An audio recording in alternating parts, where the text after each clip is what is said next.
So this is advanced concepts from the book Atomic Habits by James Clear. So James talks about becoming great, and he gives an example of Michael Phelps, who's an Olympic swimmer, and I don't know how to pronounce his name, but he's an Olympic runner.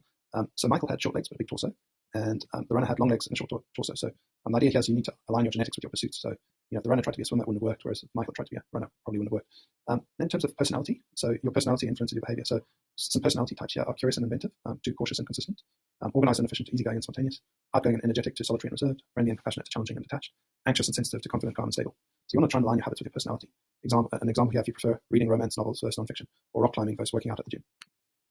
So James gives us advice of casting a wide net, and then he gives a difference here of exploration versus exploitation. So when you start off something, you're more in this exploration phase, like you're trying to find something that you're good at.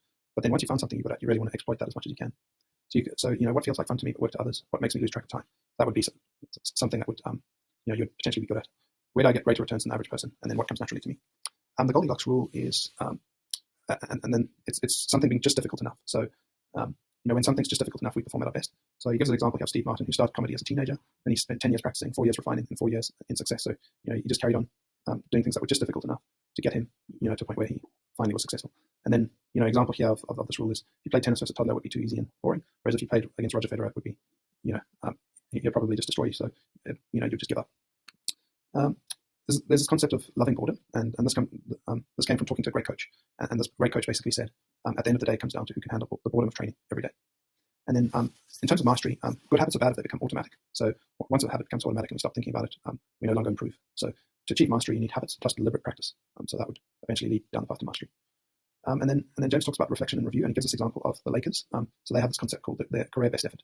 So they have after each game, like all their passes and assists and baskets, etc., all tracked, and every single game they're trying to get their career best effort.